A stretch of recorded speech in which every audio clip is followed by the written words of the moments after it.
a new feature of Zoom, I've noticed. Yeah. Yeah.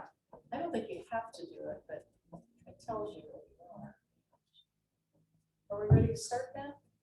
I think we'll give a few minutes. Okay. We just started, or give everyone a chance to see if we get logged in. Okay.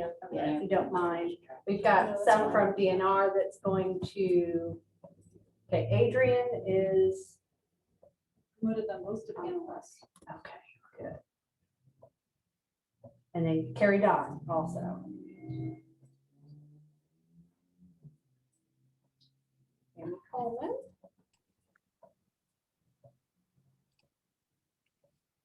And then Erin Flint, she was going to present some information. I don't know if she's gonna, I thought she was gonna come here in person tonight, but.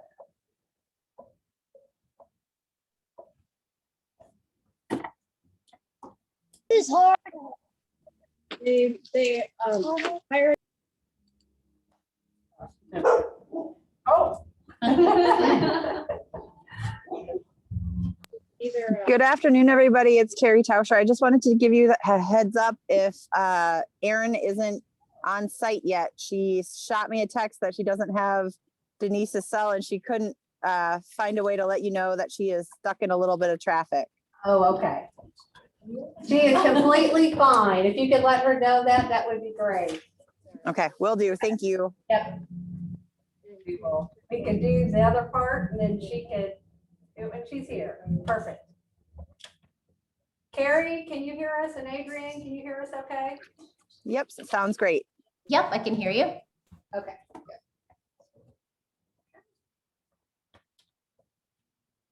All right. Okay. Yeah. So welcome to the June 17th meeting of the Urban Forestry Committee. We will start business tonight by a roll call to establish a quorum.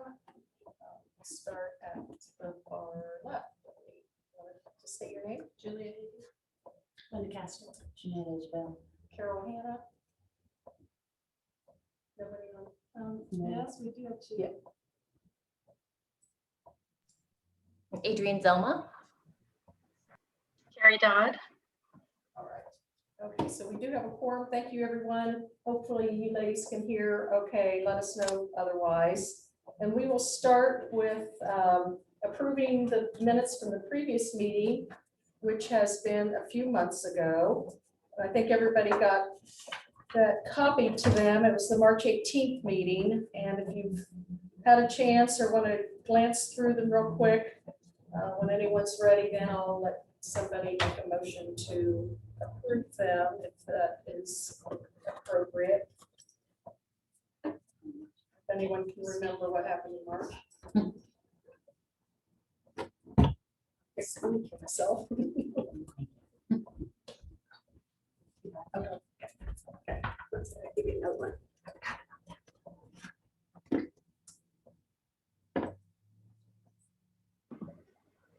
I'll make a motion to approve the minutes. Okay, I have a motion. Do we have a second? Second. All those in favor say aye. Aye. Aye. Roll call. Okay. Would you like to roll call? Let's do a roll call. Okay. Julia Avey, Yes. Linda Castor. Yes. Jeanette Isbell. Yes. Carol Hannah, Yes. Carrie Dodd, Yes.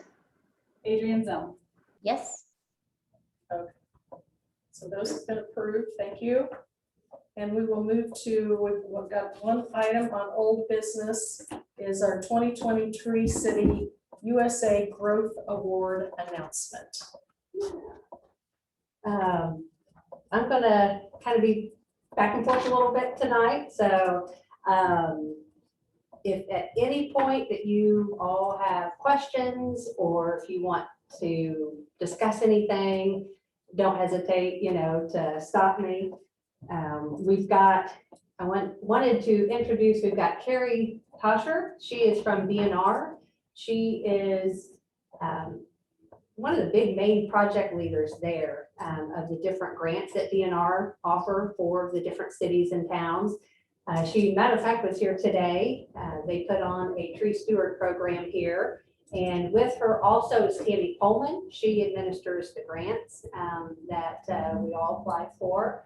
And Abigail Kraus, she was here earlier today, she's put on that tree steward class with us. So we had a great day. It was a lot of fun, and we got to do some tree identification and learning how to plant a tree and prune a tree properly.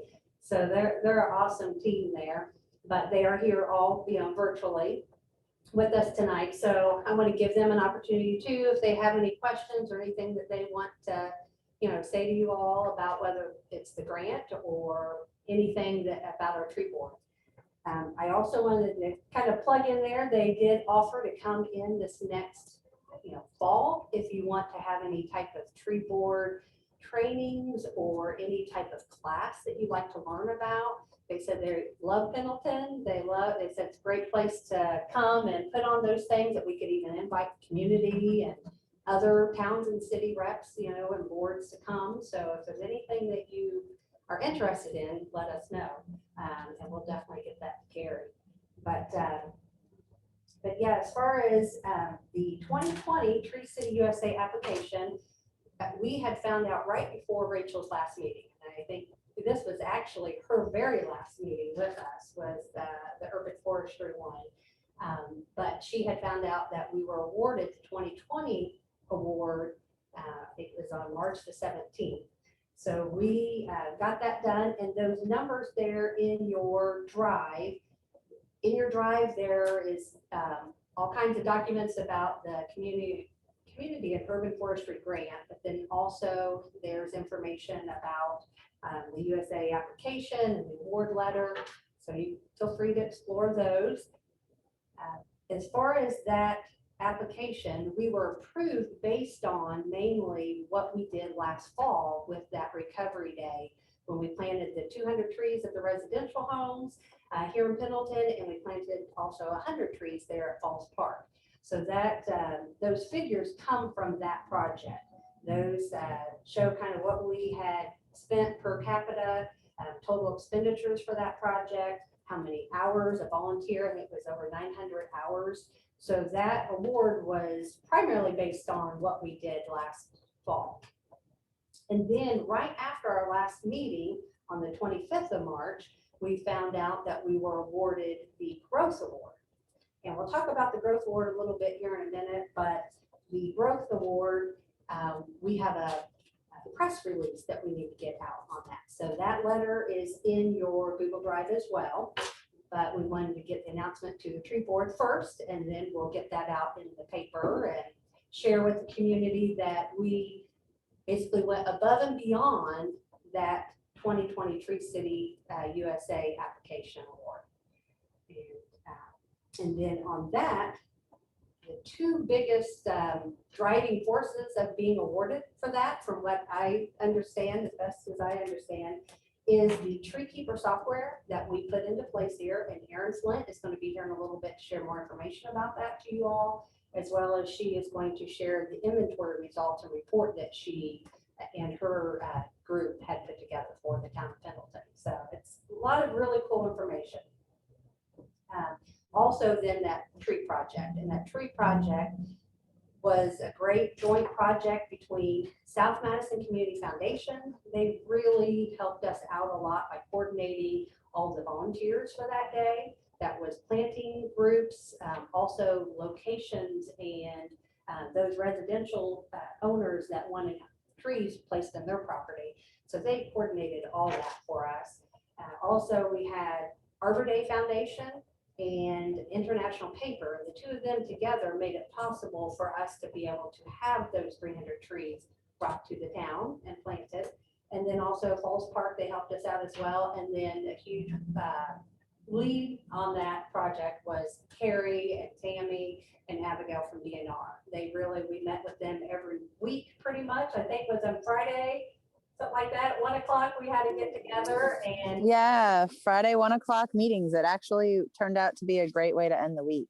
yeah, it did. And Carrie was awesome. She just kept us going on that project, and kept us all informed with what each piece and part was playing, and got it done. And we get a lot of comments. We actually had one of the participants from today that used to live in Pendleton, moved to Westville. He came back today for the field day today, And he said, are you gonna have another tree planting, community project? I want to be a part of that. And so I Who's think, that? we just, his first name was Jacob, but he lived in Pendleton years ago and we met him today. And so I told him, I said, just get in contact with us and we'll definitely keep you informed if we can do one of those things again. It's good for the community, I think, so. And we actually got to have the privilege of having this to be a bicentennial legacy project. So there's about 3 big projects that took place over the course of the last year or two, with the bicentennial. We're going to be coming up on celebrating that here in a couple months. So we'll be able to announce that as well as one of our projects. So. Denise, is it okay if I mention at this point that a really big part of the town of Pendleton, both reapplying to re-inventory all the trees in town after the tornado, and also in their ability to apply for the Arbor Day Foundation tree recovery grant, which was like $15,000 for the trees, was the fact that, one, the town of Pendleton had already invested in an inventory. And so we knew that it made sense to refund that because you were already working with the tool and your data had changed dramatically because of that disaster event. But also Rachel and the county GIS person, I think his name is, oh gosh, I'm Aaron or Andy or something like that. I am totally messing. Caleb said Paul, Yes. right. Okay. Yes. They had done what we call a strike team assessment of the trees damaged in Pendleton right after the storm. So they basically went through using Survey 123 and ArcGIS and assessed the number of trees that were not only completely kind of fully annihilated, but also the trees that had storm damage, the number of trees that had storm damage that were going to basically condemn them. So they were going to have to be removed anyway. And any work tasks that would need to be done to make the trees safe immediately after the tornado. And having that data and being able to show that competency to the Arbor Day Foundation and both to our panel of arborists that review our grants was critically important in Pendleton receiving those 2 pretty decent sized chunks of cash to do those projects. So I really want to make sure that the legacy of work that built into all of these types of projects being able to happen is recognized, because I think sometimes if you're not around when that extra work happens, you don't know where the tools come from and you don't know how to necessarily use them or why you even have them. So I just want to emphasize that, like, doing that groundwork, laying that groundwork for having the tree inventory and the tree data and that investment in trees initially was really critical for you guys getting that extra support. Thank you.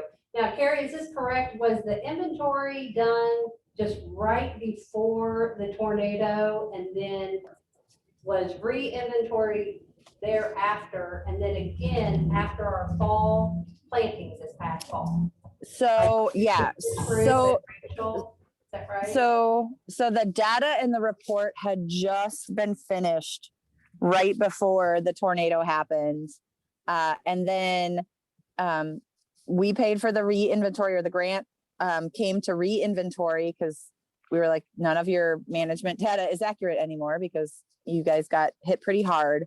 And then not so much re-inventory to include the fall planting, but you guys immediately, and we use that inventory tool, Tree Keeper, to not only plan the planting, but to document that it occurred so that your inventory was completely up to date as soon as those trees were planted in the ground. And that's a practice that we really want to make sure that you guys pick up and continue, that anytime you're planting trees, you're removing trees, you're pruning trees, you're doing emergency maintenance on trees, that inventory is updated as that tree work is done, because that's going to impact how you manage your trees in the future. And it's going to be a nice place to keep a record of that work. Right. Yeah, and I think that Rachel got with Aaron and did get our fall 300 trees in our inventory. I think that's what Aaron had mentioned a couple months ago, I think, to us, had said that. Yeah, so as Abby and Tammy and I did the homeowner site visits, we added the trees for the homeowners to the map. And then as we were marking the sites for the tree planting day. We were adding those geolocations, and then Tammy went through, I believe it's Tammy, possibly Abby, went through after the planting and kind of verified that everything was in the correct spot. Yeah. So that's something that we would like to gently hand over to tree board members, city staff, park staff, so that they start to get really familiar with using that tool. And it's as easy as pulling it up. Once you have access, pulling it up on your cell phone or a tablet with Wi-Fi, which is pretty great. Yeah, DNR spent a lot of time and devoted a lot of their time on this project. And I mean, they treated our town like it was their own. It was really, yeah. Do we have Thank you. somebody at the town that is responsible? Do we have one person that's like the owner of that, that's updating, or? I would love for you guys to consider looking at having an urban forester or a city arborist at some point in time, because that's who that would be. Currently, there is, other than I believe the planning office, like having access to the GIS layer, I don't believe there's anyone that's particularly charged with caring for and managing the trees in Pendleton, other than the tree board itself. What you're trying to do is identify a person in the planning department, and so far it seems to be our newest planner, Hannah Urbanski, who is going to be updating any work that is done to our street trees. So I don't know totally how we're going to be quite honest, keeping up with the electric department and street departments, pruning, tree removals, tree plantings, that kind of stuff. But that is going to be a goal of the planning department, so we can check in with those department heads on a fairly regular basis so that we can keep up that tree keeper software. You know, because if you don't have one person that's kind of the go-to person, and you don't know, I thought Kayla did it, and Kayla thought, that nobody does it, or, Yeah, your information's only as good as, that's it, so if you can, probably the sooner you can, and I doubt if there's a lot of activity going on right now, but every time something happens, the more currently you can update it, the better. You wait a couple months and then try to collect the data. Yeah, we have Tanya Dotson. She oversees the plant growth management. And that is where they're removing those trees that are under the power lines throughout the town of Pendleton. And she has a software, and she also had offered to sit down and meet with us and get that up to date as far as those tree removals as well. So yeah, I think that we need to focus in on kind of building a communication and relaying that information back and forth as trees are put up, and then have a designated person. I know Aaron Burris at the park has access to the tree keeper software as well. But I don't know, I don't believe, he goes in and modifies or updates, but I think if we can get a game plan. On his Oh, plate right now since he left, so I don't know if we would want him to be the one Yeah, right now anyway. yeah, I think that just as I would kind of anticipate as they do remove or add, to just reach out to the planning department, we'll get it updated. Yeah, yes, so, yeah. Yeah, I think we definitely will get a game plan on that, yeah.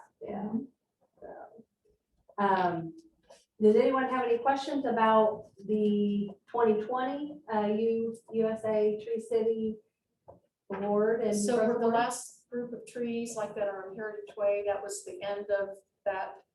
It's a project? separate piece. Okay. Yep, all right. yep. I'll Mhm. introduce them. Yes, I thought it was too. I thought it was kind of all together in one, but yeah. So that's the community and urban forestry grant. That's what the ones for Heritage Way. So, yeah. As far as for this year, Rachel said that the town of Pendleton has been awarded this Tree USA award for 6 years in a row, a total of 10 years. So, we've missed some years in there, but I think with the streak of having it for 6 years,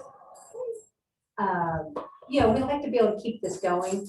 I think that, we've accomplished, I know Jeanette had mentioned before, where the tree board kind of fell apart years ago, and now it's kind of come back, together strong with the last few years. And so I think that if we can make a good effort for the next 6 months to be able to apply again in December for the 2021, I think it would be wonderful. I think that we've done some pieces, we've accomplished some of those requirements already with our urban forester grant project that we just are kind of wrapping up here. We'll talk about that later on tonight. But as far as those requirements, you'll see on there, the list there, there's just 4 standards to get the Tree City USA award. Tree board, we have that, yeah. The tree care ordinance, we have that as well. And then we also have for this year with what we spent on the grant for the DNR grant here, we've already met our per capita requirement for the year. So really, and that's probably the biggest piece of it, but we got to make sure that we do an Arbor Day observance and a celebration type program. Fortunately, we've got flexibility. It doesn't have to be on Arbor Day. So since we missed Arbor Day, it doesn't mean we can't still pull this off this year. We can do that here in the fall. So I think that if we even did something very simple, Rachel had mentioned that even if we planted 1 tree, it would meet those requirements. It'd be great to be able to pull something off like we did last fall, but if we can at least get 1 tree, I know that we had spoken before at some other board meetings that planting a tree at the log cabin, maybe at the Thomas Pendleton House, one of the public schools. The other idea was that the bicentennial luncheon's coming up here at the end of August. So maybe we can kind of tie some of that all together into one, knock out that requirement. So that way we could be in good shape for that application in December. And then as far as the Gross Award, there's 5 criteria for that. But from what I understand and learned from Rachel is that this is kind of above and beyond award. And we received it for 2020, so it'd be nice to be able to receive it again. That above and beyond would be doing some type of activity or program, something that involves the community, getting some type of engagement. We talked about, I think Jeanette might have talked about a tree identification walk, something kind of like those school tree, collections or something. But there might be something that could be, doesn't have to be an elaborate program or activity, but if we can maybe put that with the Arbor Day observation or observance day, I would like to see for us to be able to get that. So I don't know if you have any ideas or think we can kind of pull something together and work on something over the next couple of months, but it'd be nice to be able to pull something off here this fall and get it again next year. I was just sitting here thinking this might not be a doable thing, but be involved somehow, and it could apply to this year or next year, the Franklin Street project. If that could be part of, since it's going to happen anyway, there's going to be a lot, obviously there's going to have to be a lot of tree planting on that street, that might be something that we could at least focus on. Yeah, and I think the timing would fall right, where they just awarded the bid on that project. So we should be able to, I anticipate probably July, getting that construction started, and it's hoped to be closed out into October. Is that right? It needs to be kind of wrapped up on that Franklin Street project. Pretty sure that. I'm not sure. Yeah, I think that's what Banning had said, is that they don't anticipate to last that long, maybe be able to be wrapped up in August. But I know a piece of that is planting trees. Yeah. Because, I mean, So just a quick suggestion to consider, since you guys just had a huge planting in the parks and across the community, would just be like a community gathering day to like come and tell stories. I know it's a little foo-foo, but it could also be tied into October is National Neighborhoods Month, which is celebrating community forests, which is your urban forest. And you could turn it into something cheeky like a monster mulch where people could come and volunteer in their Halloween costumes to mulch the trees in the park, which would mean the town staff and the park staff wouldn't have to do all the tree mulching. And then you'd be set for next spring. I'm just trying to think of ways to like get the community back and engaged, and also like re-recognizing that a lot of work went into that planting project. And also Forest Park has probably about 20 trees in line for memorial trees to be planted. That's new applications with memorial trees that have been lost, a little bit over 20 for that. So we maybe can incorporate those two pieces. That's a great idea too. You guys want to kind of brainstorm here this next month, and we'll come back in July and kind of hash out. Yeah, we probably need to pick something next month. Yeah, I mean, we could, think about all our different options and yeah. Yeah. kind of make up our mind next week. Okay. Carrie or Adrian, did you have any? I don't know if they're on mute or not, but they might be good. So, thanks, Carrie. I like that idea. So, and I think that Franklin Street project too, I can talk to Scott and get a more narrow time frame of when he's thinking that's gonna be wrapped up and ready for tree plantings. And if the tree planting portion wouldn't be ready for the fall, that might be something we can shoot for in the spring. Yeah. For that, but, okay, yeah. When's the bicentennial lunch? It'll be Sunday, August the 29th, and that's going to piggyback off of the Public Safety Day at the fire station. And so it'll be all right there together. Yeah. So that might be not, I mean, adding a tree thing into that might not. Yeah, as much I think sense. maybe if we needed to just plant one tree, to Yeah, suffice, that just- might yeah. be something doable, but I don't know if a It big. doesn't sound like, yeah, Yeah. that's, we could still keep that on the list, but maybe not. It doesn't seem to fit in quite as well. Yeah, There's gonna be a concert that night too, at the park. So it's kind of with the Public Safety Day, bicentennial, just a small, ceremony type thing. And then the concert, we're hoping that a lot of people will be in town and then stay and get involved, Yeah. so it's kind of the hope. yeah, good idea. I forgot about that being that last Sunday. That would be the last one. Yeah. Yeah.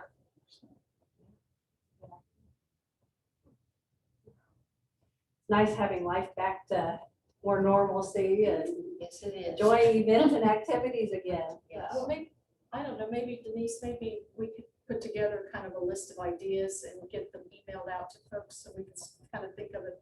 So we just don't come back next month and like start all over again. Yes. Exactly.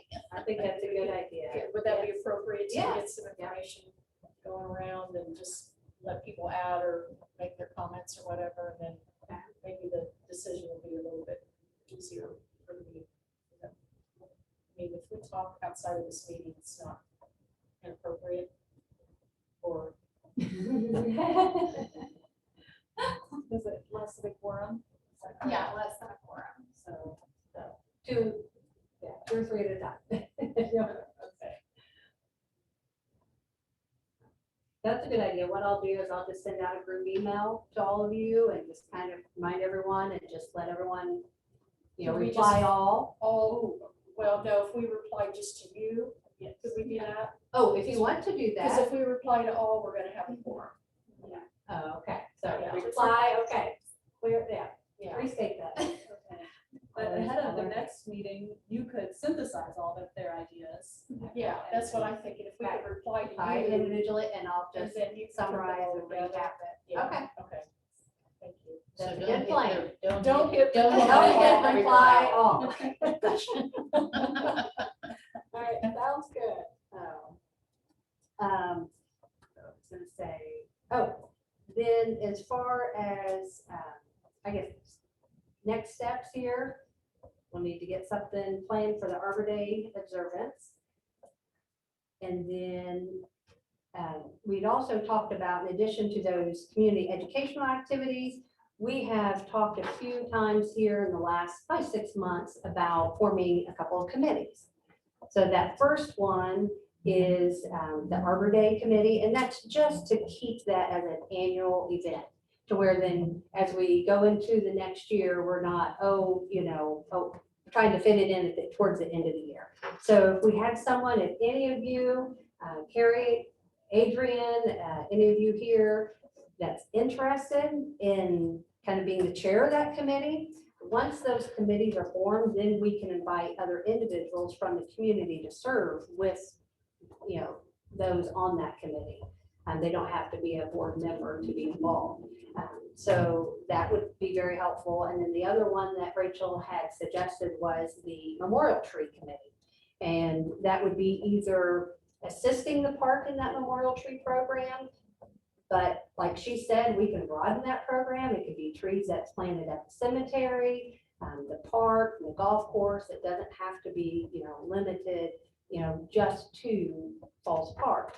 But as far as that program, I do know that the law, the register needs to be updated. That would be nice too, even if we just had Word version of it, a spreadsheet, Excel spreadsheet on locations and the individual and the tree species and so forth. It needs to be all updated. But then we've talked in the past about having a digital mapping. So then that way there's more of a centralized place somewhere in the park that someone could hover over the maps and see where those trees are located.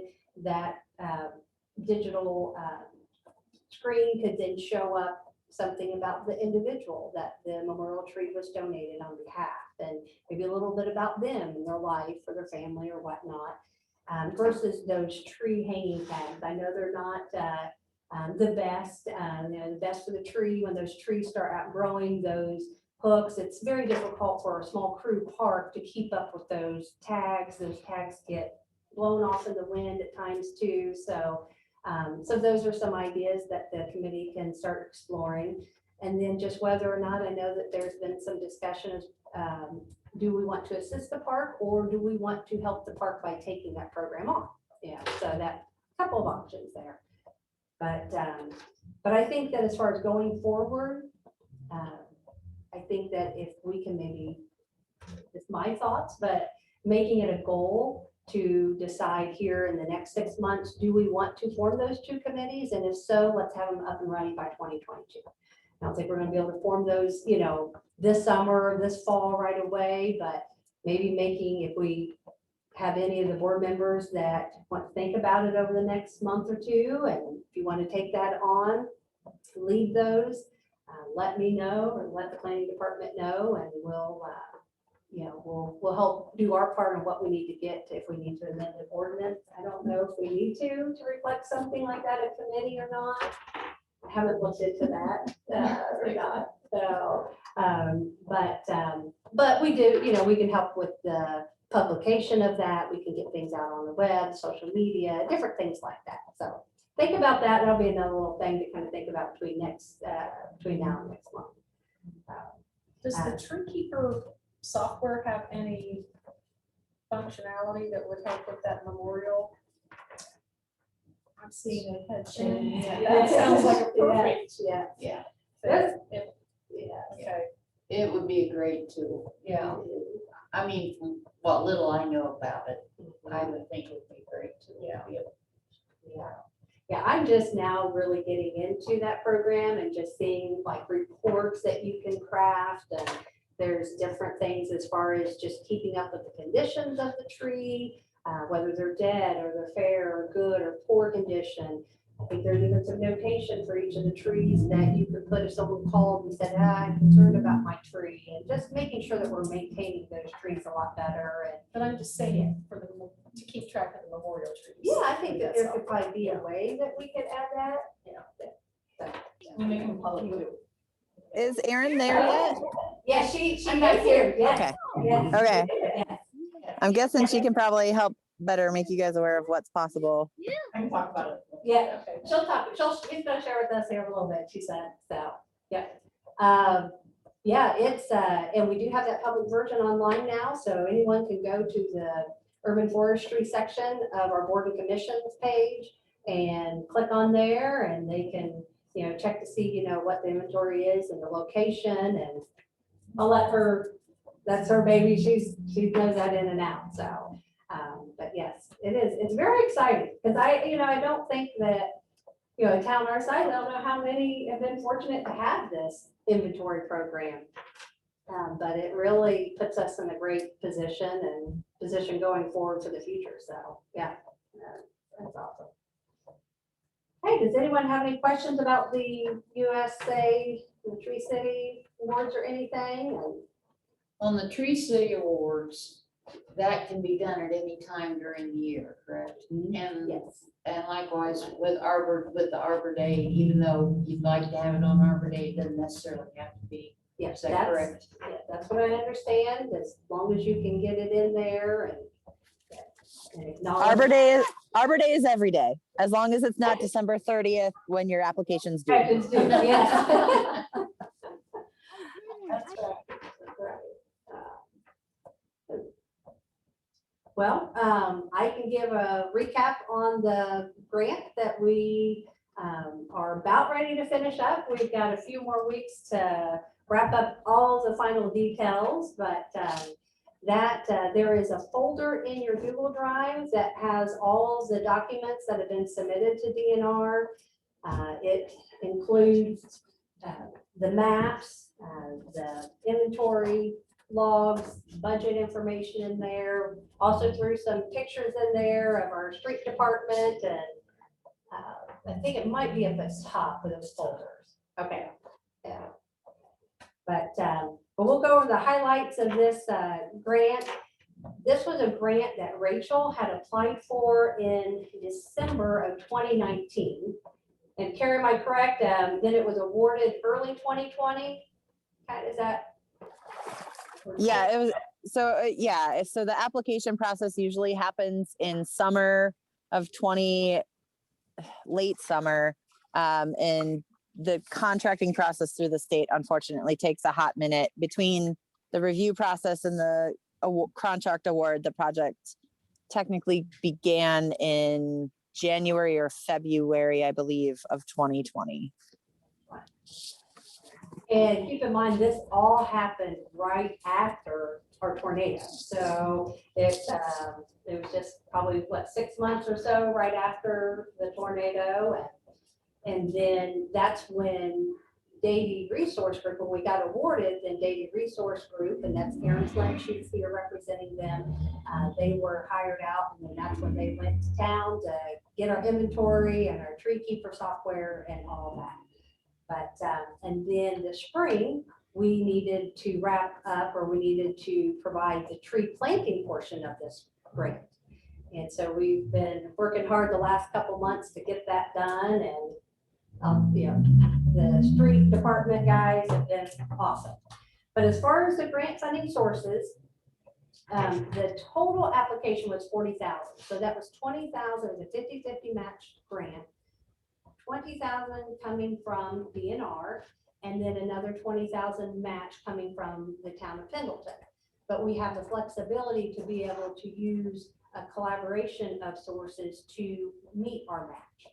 So how we met our 20,000 match, 10,000 came from South Madison Community Foundation, and that came from the Bright Future Fund. And that fund kind of popped up right after and because of the tornado.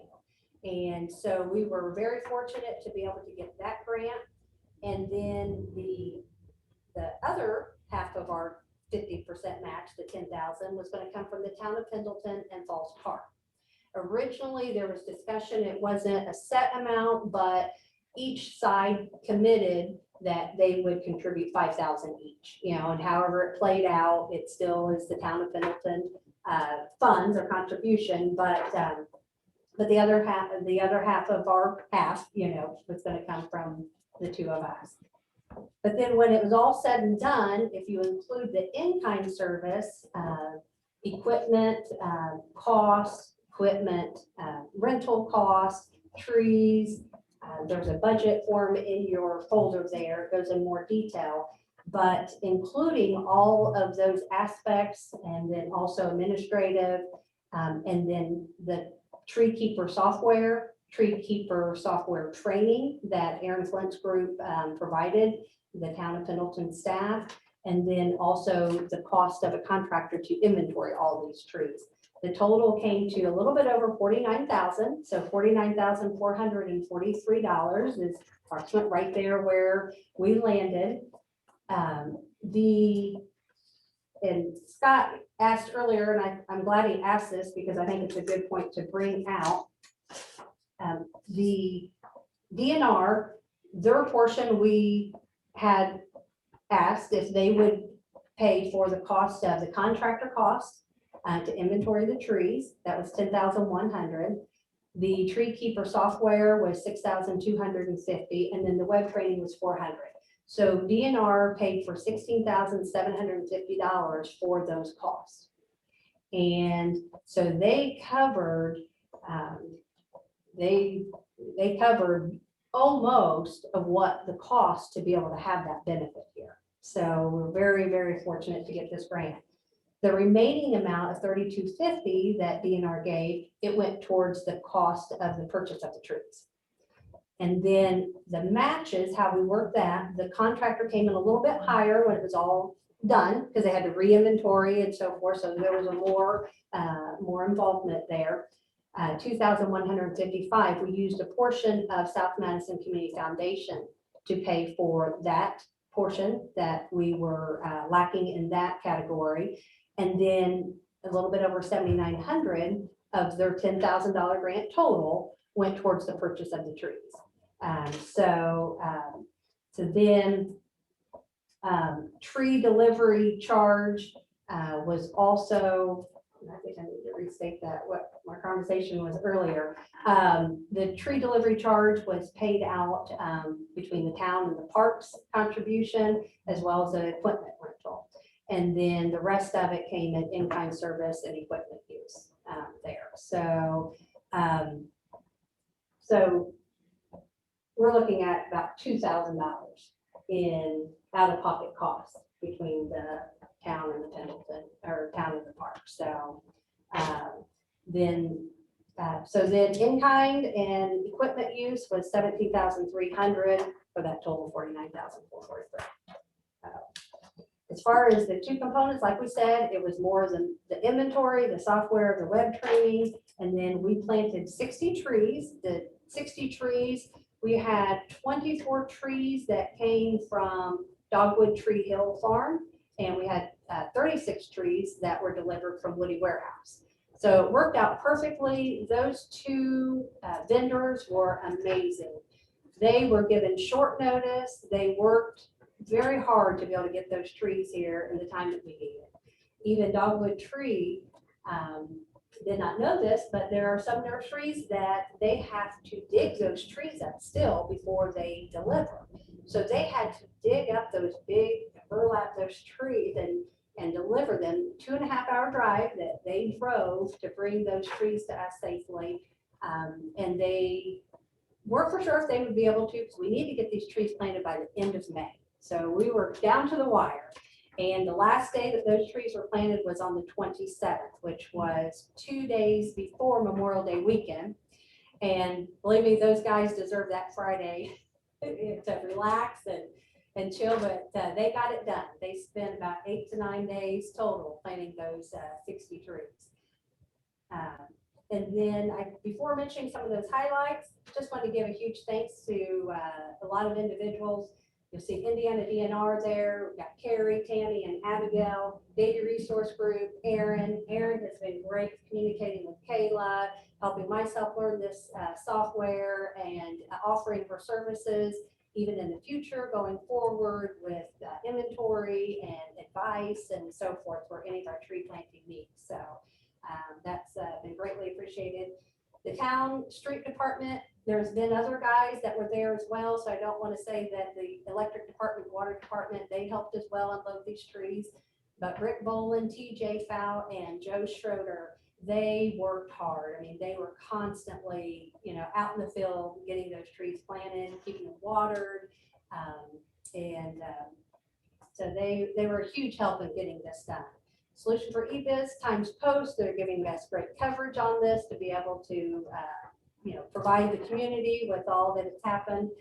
We also had Tanya Dotson. She's a certified arborist. She's with Plant Growth Management. So Scott got her in contact with Kayla and I, and she was she was a key player in getting the inventory chosen. So she analyzed the inventory that we currently have in the system, and she created a list. We also had a requirement that we had to have a minimum of 90% native trees. We needed to have a majority of them. The focus was large canopy trees. So there was different specifications as part of this grant that we had to make sure that we followed. And so she really helped us out getting those lists together, and we got them to Carrie, and they gave us their suggestions for giving us suggestions for substitutions where we needed and maybe a different location. So that was very helpful as well. Southwest Community Foundation for the match, Tammy and Sue, Falls Park and the staff there.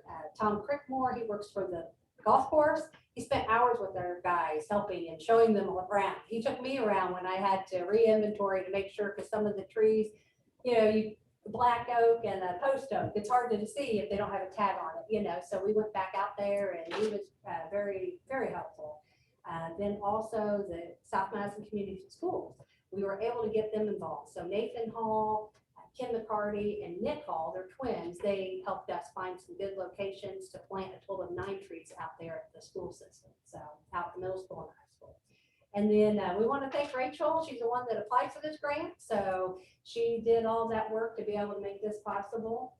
The planning department, town manager, and also want to thank Hannah Urbanski. She is our newest member, and she plugged in all these 60 trees into our inventory and tree keeper. So we have that all up to date before tonight's presentation. So that's all in there. And then we also had some commercial and residential right-of-way property owners that they were wanting to be involved with the project last fall that weren't able to be involved with that, but we were able to, because these are trees that needed to be planted on public land.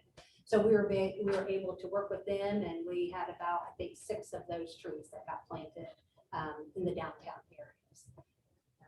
And then Woody Warehouse and Dogwood Tree Farms. So I want to thank them. Some of the highlights, tree keeper software is ready. Planning staff is ready and already using. We've got the public version online.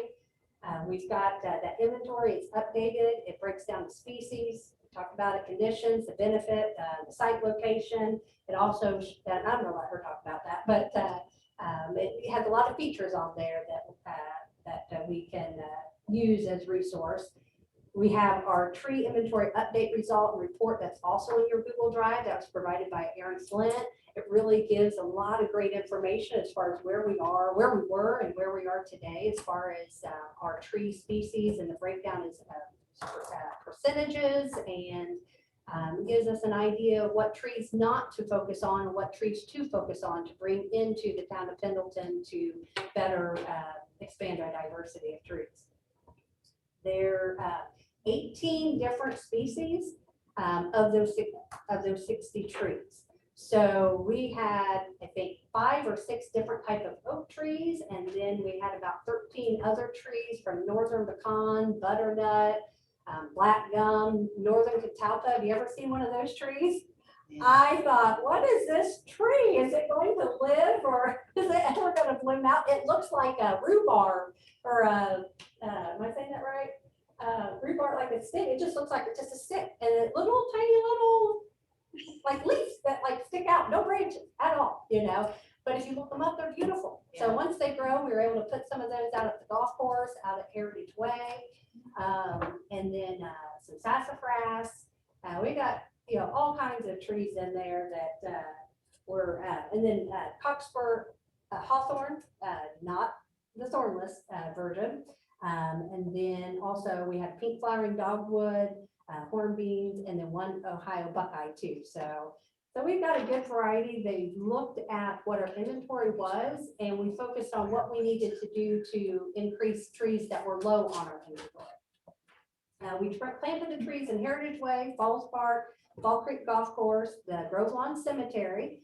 The reason why they did that, they lost some trees there because of the tornado, but then also there is the back end of the cemetery is our maintenance barn. And there's a field there that eventually we're looking at expanding the cemetery there. So we'd like to create a buffer and between the two. So there were, I think about 12 or 13 trees planted at the cemetery. And then also Pendleton Heights Middle School, Pendleton Heights High School, and then the public right of ways. So we were able to get a good spread.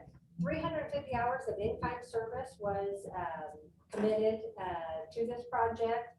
And DNR came out today, met and rode around with Rick Bolin and TJ Fow, and all the trees have been inspected.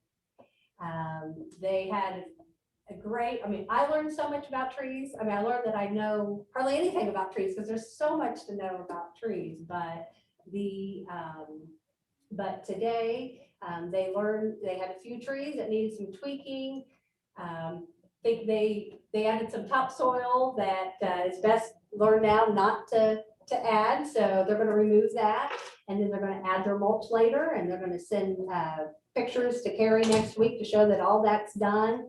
But they got any of the trees that needed to be tweaked, adjusted or anything done today, and it was a happy day. It was a day that we were looking forward to, but at the same time, a little nervous, but Carrie, I'm sure she had some good entertainment today with our guys. I had a blast. They were great and they were super receptive to the information that I was sharing with them. I was super, both the guys did a great job of receiving some constructive criticism and also asking questions and making observations that were right on point. So I'm super proud of them for being open to that. And also, it can be really easy to be defensive when you put that much work in. And planting B&B trees, for the tree board, if you have not planted a bald and burlap tree, actually for anyone who makes decisions about the size of tree stock that is planted in town, if you have never planted a B&B tree, you should never spec a B&B tree to be planted as part of a project, because they suck. They're really, really heavy. They're hard to move around, and they're challenging to plant. So the work that those guys did to get all of those trees in the ground just physically was immense. So mad props to them, mad appreciation to them for being willing to take that criticism or that commentary about how to make some corrections and just say, yep, we'll get that done. Their watering is on point. So the trees are in really great hands. And I want to make sure that you all know that I really, really appreciate how much work kind of your streets department crew has put into this project. That was, they're great guys. Rick does an amazing job leading them, and they never had poor attitude about it. They just we'll get it done. We'll get it done. And they sure did. And they were huge. The Walden burlap trees, they were what, 200 pounds? I think 24 to 28 inch in diameter on the ones from Dogwood. They were more like our memorial trees that the park gets. So yeah, they were tough to handle and maneuver, and a lot of hard work. Are they like a 2 or 3 inch? It was, some were maybe 1.25, but most of them are 1.5 to 1.75. I don't think we ever really got to a 2 on any of them, but it couldn't be, I think for the grant, it couldn't be over either 2 or 2.5. I can't remember. Yep. Our grant tree size maxes out at 2.5 inches. We see a dramatic drop off in survivability rate based on the average municipal watering capacity. So generally municipalities don't want to spend more than 2 or 3 years watering trees as part of a project. And anything over 2.5 inches, you're generally investing 3 to 5 years of watering. So it's a good cost benefit to invest in a little bit smaller tree with larger root system because they have a better survival rate. Yeah. Yeah, and then we were able to plant more trees, and it was a good combination, I felt like, of small trees and medium trees, and then, had quite a bit of large canopy trees. So that's very good gives a lot greater, benefits over time. And a lot of the trees were placed in places that had other trees that were maybe dying out, that once they die out, they'll be right behind them. And so, yeah. Did you have a question? Yes, the trees that were planted in the residential areas, did you give them handouts regarding watering and taking care of them? I did not, and that is a good suggestion. Yes, yeah, we can do that. I could dig to see if we have some from last fall's project. Because I have Did that. a new tree across the street from me and Yeah. it needed to be watered. And I just wondered if anyone had mentioned that. Well, our street department is going to water these trees. They've even told the schools that we will come and water these trees. And that was one of the biggest concerns the school had is that, summer slows down, they don't have as many to work in the summertime. And to keep up, I mean, these trees, it's, I think, 5 gallons to 5 to 10 gallons. I think Dogwood Farms even said that on some of these per week, you want to try to get in like maybe 15 to 20 gallons. So it's quite a bit of watering, and you're right. And then they want to kind of keep it on a 3-day watering cycle. I learned, I guess, that, it rains, you don't have to water until another 3 days, but don't stay with the same 3-day cycle because, adjust to the rain. And but yes, so we've promised them that we'll keep watering those trees to get them through this hot summer. And yes, but I will follow up with them. And we've got a few other residents that we were hoping to be able to accommodate trees in the right of way. But these trees were just to qualify for this grant, they're too large for some of those right of way areas. Or it was too close to utility. It just wouldn't fit. And so we told them that we're going to try to figure out, we've got about 4 of those residents that we're going to try to see what we can do after this project. Yeah. We're benefits. You guys can look there at the benefits. This is just from the report that I pulled from the tree keeper software. It's showing, excuse me, live trees of 2766 calculated with a yearly eco benefit of over 340,000. And then it breaks it down to benefits on the greenhouse gas, water, your air quality, your energy, and then your property value. And I don't know if I said water, but it's pretty cool how that can, as that inventory is put into the system, how it will adjust according to what is put in. Is that correct? Do I have that? Okay. So I thought that was pretty amazing. We're just going to be working on here in the next week and a half. Tammy's going to get with me next week if we need to make any changes or adjustments to the documents that we submitted. When it's completely done, here this next week, I owe them a final report. And just a couple little pieces. We got a cancel check that we've got to get a copy of once Bobcat cashes their check and little things like that. But we're looking forward to wrapping it up and looking into, I have not looked into this yet, but when we would be next eligible for a project, something like this, again with DNR. But I think it was a great experience for everyone. And the other things are, as far as kind of focusing, like I said earlier, we need to get with plant growth management. We need to get our removed trees updated into that software. And then also our tree management plan was established or updated in 2016. Is it about 5 years we want to keep that? Is that right? About every 5 years we want to keep that updated. So we probably need some eyes to kind of go through that to see if we need anything changed. And then with this project, kind of learned that our street and public tree approved sheet that we have, it's a little bit limited. Now, it doesn't mean that we can't approve when we don't have the flexibility to approve trees that are being planted by residents in right-of-ways or public land here. Not that we can't approve something that's not on that list, but there's not a lot of native trees on that list, so we want to encourage that. So there might be some things that we can kind of look at, you know, in the future and maybe update that and expand that up a little bit. So that's all I had. I'm sorry I rattled on for quite a bit, but do you want to come up, Aaron, and share for you? Anyone have any questions or anything? Okay, that's it. So what do we have set up? We have my presentation that we delivered by chance on the PowerPoint. Huh? Oh, On the oh, you're PowerPoint, talking the about thumb drive. the inventory? The thumb drive, the deliverable thumb drive had, a PowerPoint had a slideshow. It's also in your email. I just sent it to your email too. Oh, Maybe okay. resource. Is it the one that we have from the inventory results? Or is it something different that you said? Okay. Oh, is that gonna be sideways? Oh, I'm so No, sorry. you're good. It is in your Google Drive. The updated inventory. Yes, yes, The very last one, I think, updated inventory. yes. Yeah. And then there's also another sheet that had a lot of great information too. Is there a way to rotate that? I think I can. Where are we? Sorry, I tried to do my thumb drive. Hey, good. Yeah. Sorry Sweet. about that. Good. No, you're good. Normally I have it on the thumb drive. and it's not working.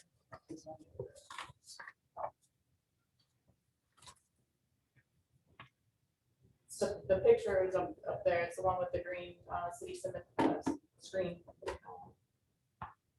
Oh. Okay. So you board members, can you navigate this on your iPad? So you don't have any luck? Mhm. The tree inventory, updated tree inventory. Yes. I have it online. No, it looks like that. It's called Tree inventory update results. okay. Thank you. It's Yeah. under Davy Resource. Oh, okay. Yeah, I got it.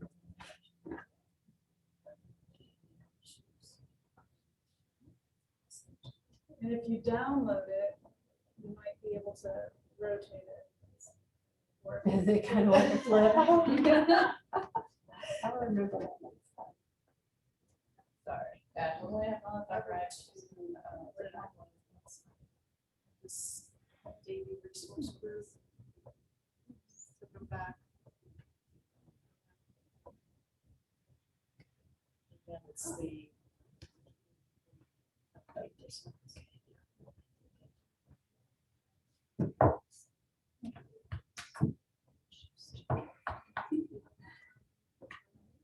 You ready? All right, cool.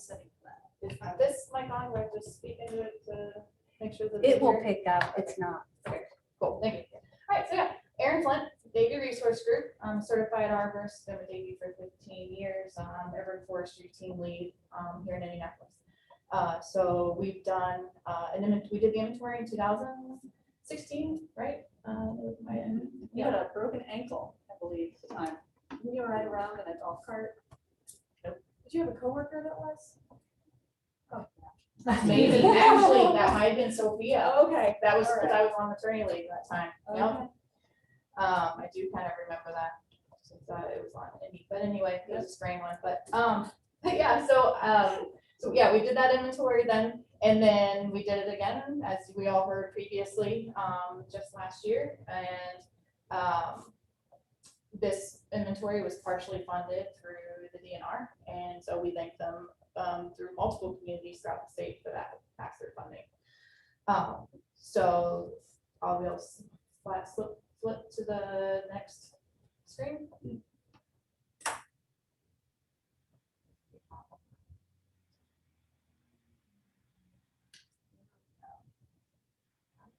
Okay, so the number of, so we updated the inventory in 2016. So that what we did was we took all of the previous sites that were collected in 2016, and we visited each and every one of them. But we also were walking the streets to pick up any new trees at that time that were either planted or became, because there was also some wooded edges, became up to that level of concern. That was part of the scope. And so there was that additional trees that were added due to that. think we might have even picked up a couple of the other parks, public spaces in this as well. But we did all street right of way and then a number of parks, and I'll just read them off for everyone. Grove Lawn Cemetery, Falls Park, Fall Creek Golf Course Club, Alvin Brown Memorial Pool, the Conservation Building, Falls Park Sports Complex, Milton Park Department, and then the soccer fields. And so in 2016, there was 3,014 trees inventoried and 40 stumps. Now come to 2020, we did decrease in the number of trees. I can't say that was because of the tornado because they were scattered throughout the town. So there was a loss of about 300 trees. Stumps was about 442. So the number of stumps that were present did increase. And then we retained the number of trees that were lost that were viable planting sites. So if a tree that was lost or removed was previously inventoried, what happens is we evaluate that site, restrictions, no underground, because we just don't have that capability out there unless we're getting the GIS for it. But anyway, like overhead utilities, sidewalk width, places, distances from intersections and fire hydrants and things of that nature. And so we came up with 116 of those loss of 300 that were actually viable planting sites. Okay. And then in the inventory, they're actually broken out in large, medium, and small categories. All right. So we finished the inventory in August 2020. So I do want to say that in this analysis, none of the trees that were planted on public property or that tornado planting, recovery planting are in this analysis. So just imagine the number of trees that you guys put on public property just for that. Did you put like 300 on public property? 2 on private, 200 on private and 100 on. 100, okay, so you recovered 100 of those 300 loss already. So another way that you can look at it, we don't look at it in this, is the diameter of lost. So if you guys want to run that analysis to see how much actually trunk diameter is lost, that's another way of looking at percentage loss. So go ahead and flip to the next slide. The data fields, the information that we collected, each tree has its own point. And we mentioned Tree Keeper earlier. So you can get on the website, it's a web-based system. There's a guest view and then there's a login as well. And you'll see a point, and each one of those points represent a tree. And then each one of those points has an address. Is it a park or is it 101, sorry, I don't know a street around here, but 101 Smith Street, something like that, right? Like you actually can look up a specific address and find that tree. Anybody can, the public or whoever has a login as well. So then you have the tree condition, which is good, fair, poor, dead. Further inspect, which means upon our cursory observation, ground level observation, we have no assistant mechanical tools. So there might be something that is in the canopy that we can't necessarily judge to at the degree that we would like to from the ground, or there's a trunk cavity type of scenario, or maybe there's recent construction around. Further inspect kind of is that catch category of, you know, this tree needs to be looked at to a higher level or needs to be monitored. So there's some notes in the inventory regarding that. Then you have, and there's not many, like those kind of trees are very few and far between. Growth space type, so you know what trees are in tree lawns or in open space, islands, that sort of thing. Hardscape damage, the actual tree that caused a lift in the hardscape, the actual tree root caused a lift in the hardscape. So those are there. Land use, residential, commercial, park, whatever. And then you have overhead utilities, and that overhead utilities can be used for contract crews or in-house crews, because there's a level of safety, there's a certification that you would need to have in order to work a tree around utilities, and so that can help identify that. Primary maintenance, whether it would be just a routine prune or if there's a priority of prune that was needed, and also training prune. So you guys are talking about watering and mulching, come the third year, those trees on the ground, we should be looking at training those trees for structural dominance and before the species. And then we also have diameter size, and that was taken at the standard diameter breast height, so about 4.5 feet. All right, next slide.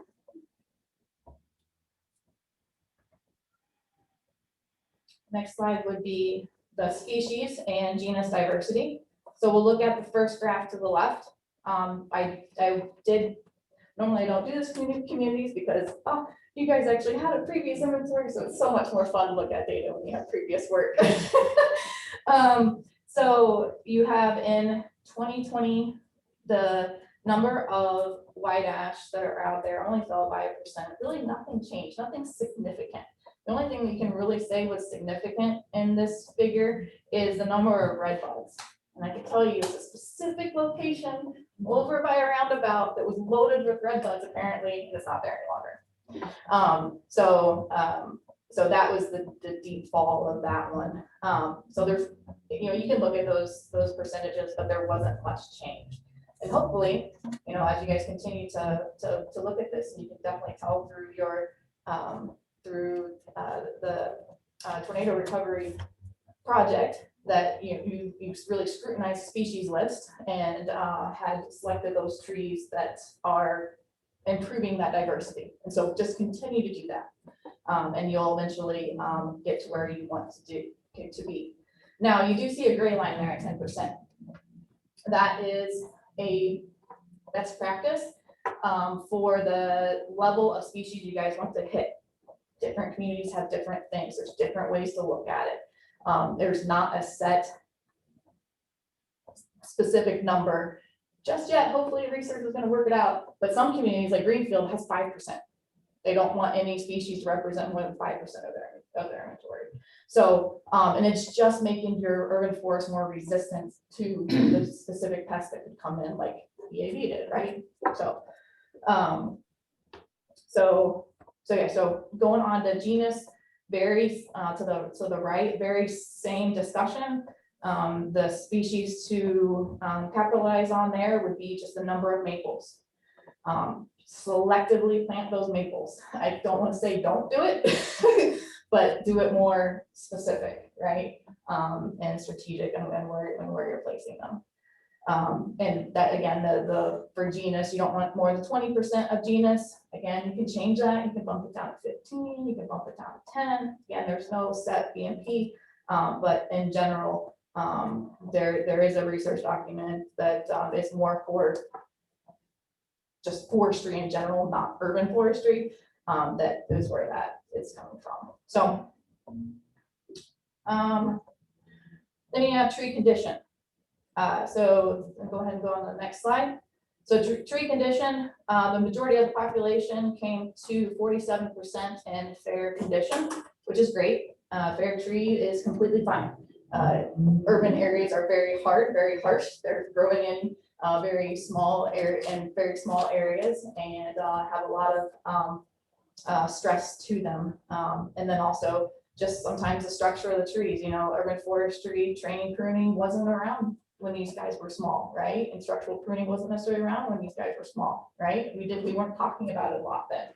Talking about it now, so hopefully, we can over time flip that a little bit and get more up into that good category with more proactive management, which again, but I don't want to say that, that fair is good. To have, what is that, about 70, about to have 77% of your population to be up in that good to fair category, that's great.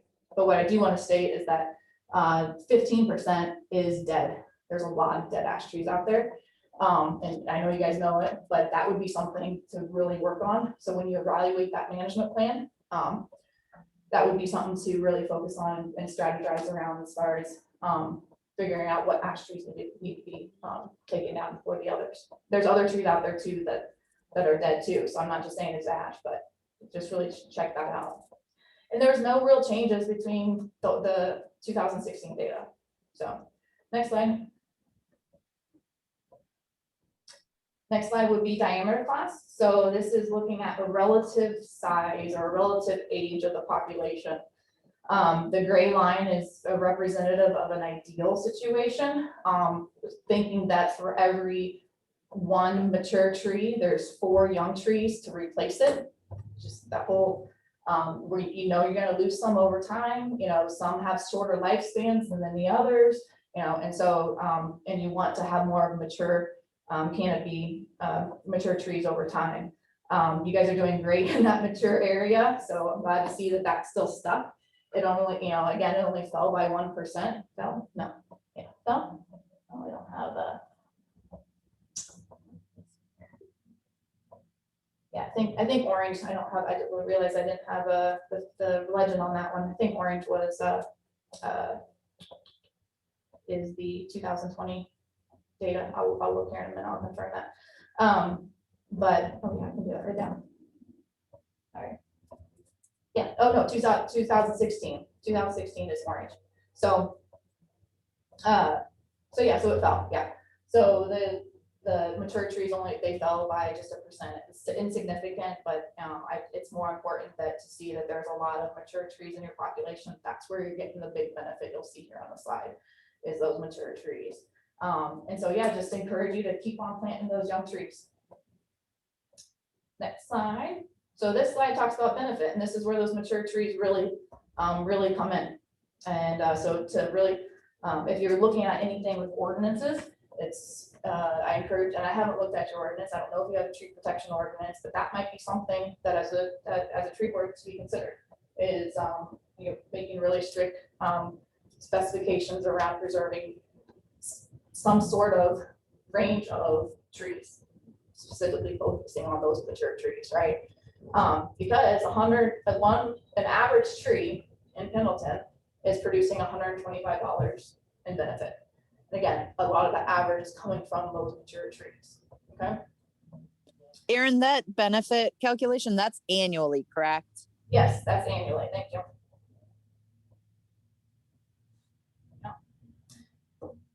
So the majority of the benefit per year is coming from the property value.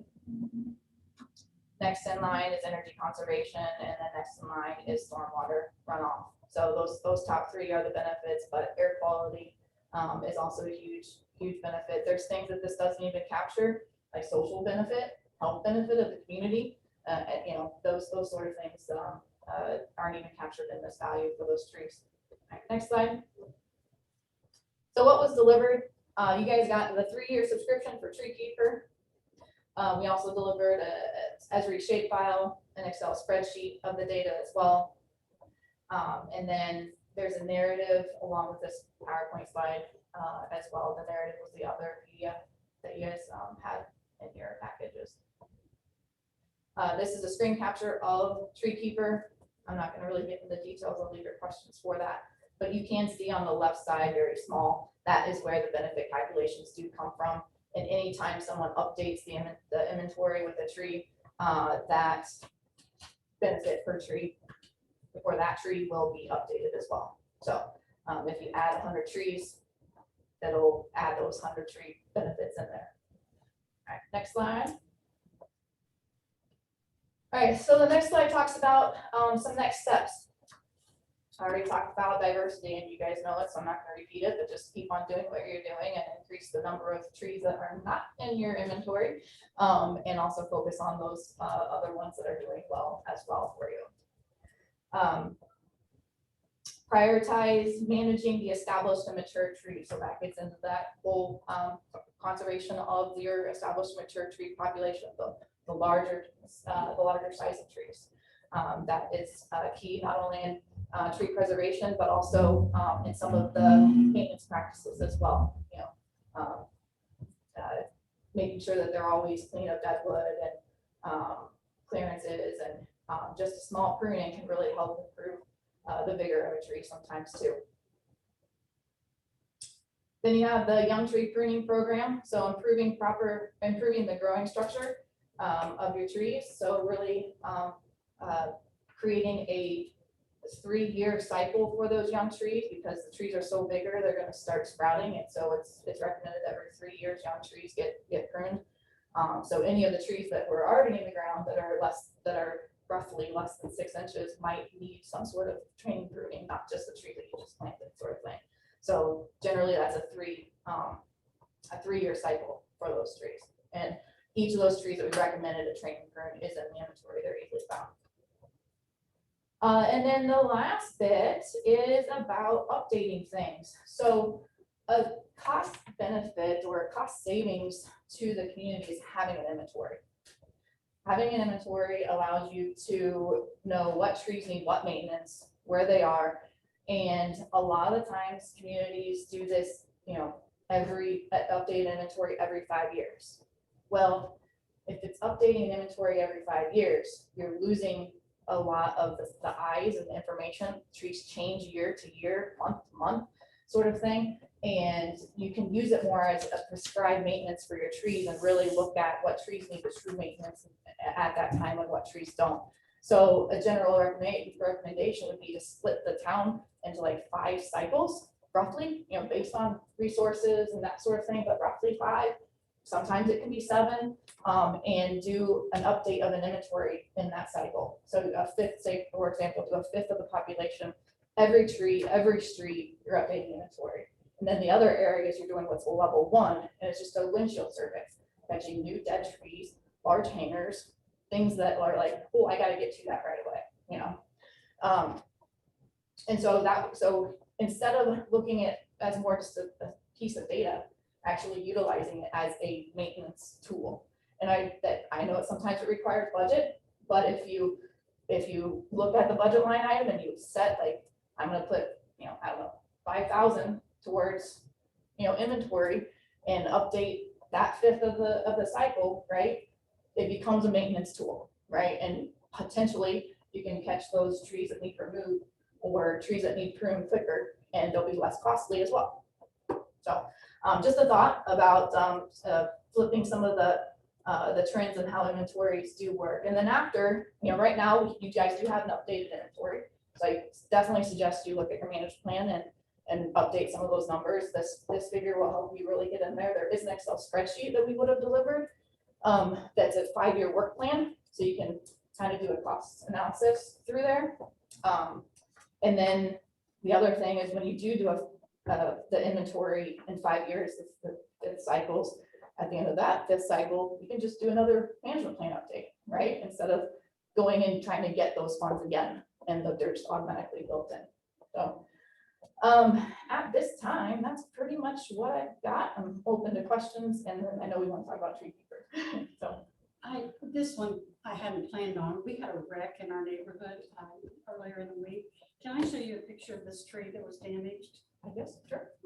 And I just want to know if anything can be done to help save it.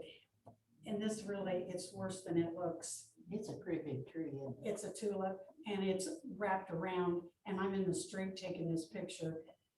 That looks like it was pretty good. Oh, it was bad. They knocked out the street light and it careened off of that and then hit the tree. I'd have to personally go and take a look at that. There, depending on how hard that actually hit. I mean, that was a big chunk of wood that got taken off. There could be, some impact type of thing that's not noticeable by the photo. So I definitely get somebody out there to just check it out if no one has, so that's kind of a certified arborist type of situation. Okay. So, but yeah, I mean, yeah, just, we can work something out at the end if you want me to do it or however it works. It's just 4 blocks. Okay. Well, we can work something out. Okay, thank you. As far as maintenance, what are the options when you have a tree that is where the roots are pushing up the sidewalk? I mean, are there ways to? It depends on how much that lift is happening. And there's definitely some strategies around it. Some communities are practicing or working with plastic sidewalks. There's rerouting if that's a potential. It depends on the situation of the tree. Sometimes depending on how big that root is, there's some structural soils, that sort of thing that can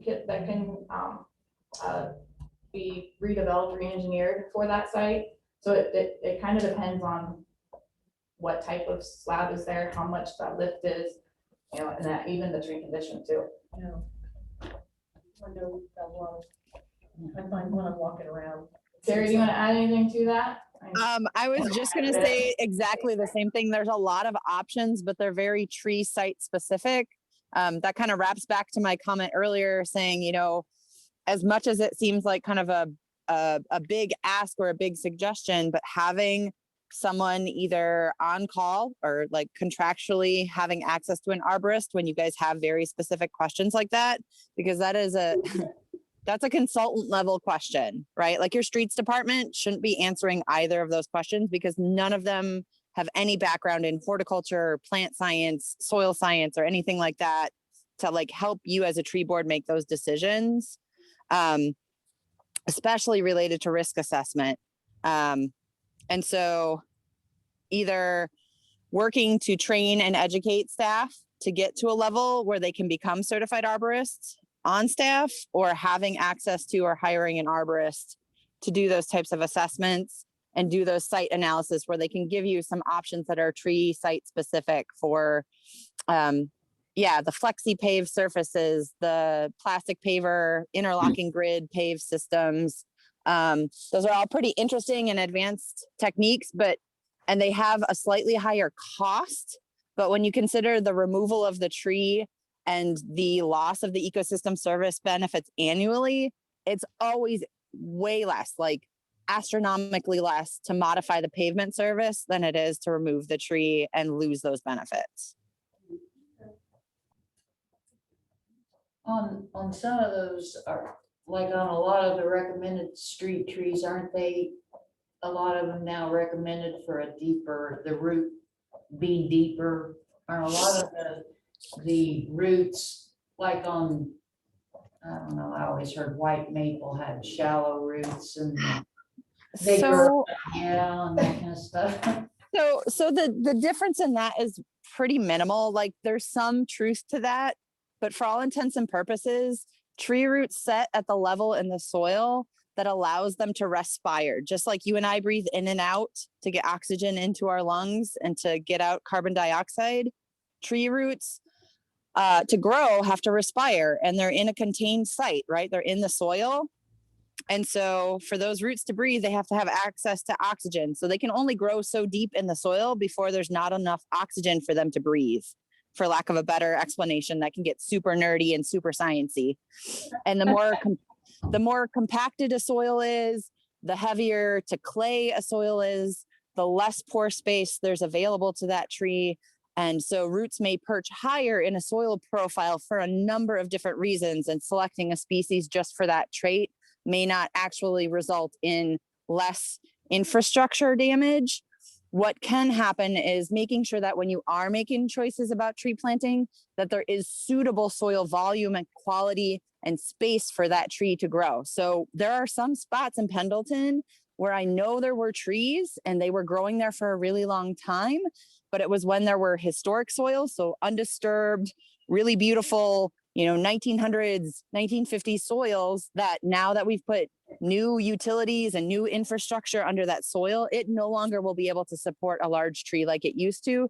And it will likely cause more sidewalk damage because the soil that they did replace it with was not great.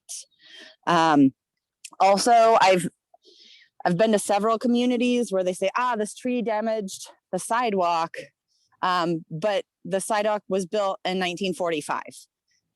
So some of that affiliated or associated damage is just that, like, infrastructure updates don't always happen on a timely manner, or the road was widened, so the space that the tree had to live in originally is smaller than it was when it was planted, if that makes sense. So one of the recommendations that I always make, which isn't necessarily an ability of this tree board, but is a recommendation you could make to your planning and zoning board, is to make sure in new developments that the tree lawn is wider so that it doesn't cause damage to sidewalks and street curbs. Because we know that those wider tree lawns allow the buttress roots to grow and not cause damage. That has been a focus in our thoroughfare plan update and our updated tree standards. So we're hoping that you start seeing that in some newly constructed streets. Awesome. That's so good to hear. Thank you. One other question that I got, it is in regards to the ash trees. Are they safe to plant now? Like to, I still wouldn't plant them, Still no. wouldn't. Yeah, yeah. You would still be needing to treat them. We just don't have the biological predator around to really keep that population down to where you don't have to treat them. So, I would suggest not be planting them right now. So That is, hopefully there'll be some resistant cultivars here shortly. I do hear some of that in the works. So just keep your ear to the wheel for that. And, you know, Schneider Nursery and a couple of the larger ones, you know, I wouldn't so much some of the smaller ones, those larger ones will have more of the research to it and the partnerships and that sort of thing. So. yeah, I mirror that response, and also just want to note that when we are aware of resistance trials for the Midwest, we are part of the USDA's plant breeding project team. So the state DNR Division of Forestry is. So as soon as I know that they're testing stuff and we might have access to trials, you guys will know. I'll email it out to your tree board contacts. Great, thank you. Any of the questions on tree keeper previously for your outreach education aspect? I can just say a couple comments from previously if there's not a direct question. I've got a comment, I guess. Sure. When we took out all of the red buds on Heritage Way that were in those medians, it looked like we had dozens of small space tree spots that were available to plant. And so that was a tricky thing. We were looking back through at our tree inventory at looking at, well, where are we going to plant these new trees? We knew we didn't want a bunch of small trees again. We wanted 2 or 3 nice big trees per island. And Erin helped us figure out if we could delete these voided spaces and get rid of them and just replace 1 or 2 of them with big tree Right. per island. So that was a huge help, but it looked really weird and we were. It's because we can't, as you know, the design factor of that island, we can't take that into consideration when we're just updating inventory. And it goes into the actual planning side of things to really figure out where those new trees are going to go. And then you get updated after that. And I don't think I mentioned this, but we did plant maybe 20 trees out there at Heritage Way. So in that median down Heritage Way, there's 4 sections there. So there's either anywhere from 4 to 6 trees staggered along, and Carrie really helped us pick large canopy trees and a good variety. So I think that's gonna be fun to see them bloom and grow over the years. I was So, looking there on one of the screens and I saw the different kinds of trees that are planted there now. There's some really nice sounding trees. mhm. A lot different than the red does. Yes, yes. And they're at least a mower width apart. Yes, yes. Ricky made sure he went out there, took the mower, measured, Good and made idea. sure that they won't harm them. Good Yeah. idea. So a couple of thoughts for your public education in regards to tree keeper. One, quick and easy, really easy one to do is that there's quick filters. There's quick filters that you can make public. There's quick filters that you just make administratively. There's quick filters that you can make individually too. But you can make a quick filter available to the public. An example might be your memorial trees that you guys talked about. Every single memorial tree can be just clicked on. You know, there's a link, you can click on it and it'll pop up and select every tree that's categorized that memorial tree. Another one would be the tree species that you're trying to promote planting as well. So kind of your suggested species list to the public. That would be another good strategy for an outreach. And then also talking about kind of pictures and kind of celebrating the past planting. This would take a little bit more work to it, but again, you can put all those trees are in Tree Keeper, every single one of them, even the ones on our private property. And you can, again, create a quick filter, maybe create a form that they fill out and they submit a picture with that form.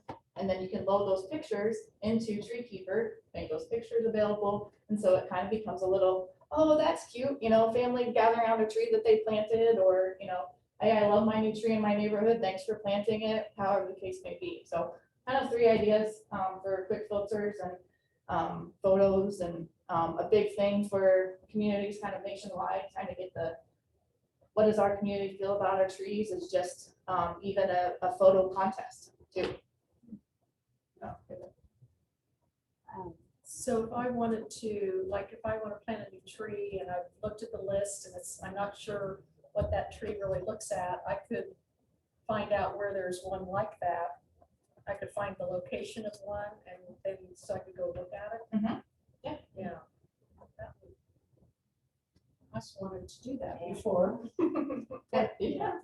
And am I correct that Hannah, she's working on a tree register? Yes. To say that, I don't know, but She's yeah, I working on think a she tree mentioned that. registration form, so it's not gonna be like a permit. It's going to be more of a, like, register your brand new tree, kind of just so we can keep track of it in our system, and we hope that people will enjoy seeing them pop up on Treekeeper to keep track of these trees, and, you know, so we're trying to spin it, I guess, in a way that, hey, you're helping us out by doing this, and we'll upload it online so you can keep track of it and see what other trees like that are around town, and in the process also maybe try to steer them toward, yes, appropriate trees that are in our management plan, and not for trees not appropriate space. So kind of do double duty with that. So those were my couple comments from previously. So yes, you can use Treekeeper for outreach and education. So I think everyone's assignment in the next month is to go and look. If I can figure out how to use the Google, whatever. I've got it all written down, but I can come to you if I need. Now, what you can do, and I don't know if everybody is on the user name here, but if there are different levels of logins, so I don't, maybe Treeboard get a read, I don't know, or get a read only type of thing if you don't want editing type. No, because please don't. The thing is that the guest view, you won't be able to see, or depends on how you guys formatted it, but you may not be able to see tree condition. You may not be able to see the maintenance need. You know, so there's things that are hidden on the guest view, and in a read-only format, then you can see. Okay, so there is a level of security and that is there. Please don't give us that. So, Yeah. if when you do get on there, go under the top right. There is a help area, and there's a bunch of videos and how-tos, YouTube videos and that sort of thing. Okay. Yeah. Okay.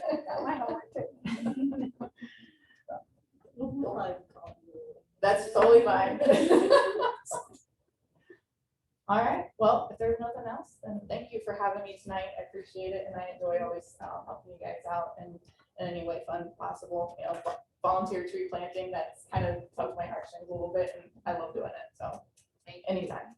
Thank you. Yeah, thank you. Thank you.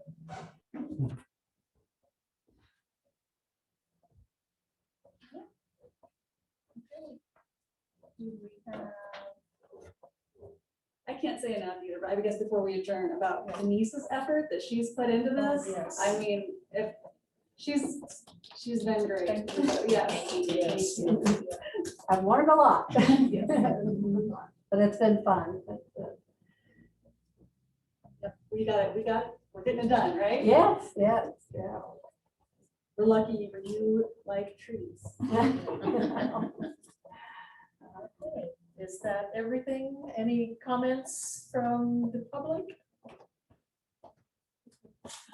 All right, I will adjourn the meeting then. Thank you, everybody. Have a nice evening. Thank you, Gary. Bye.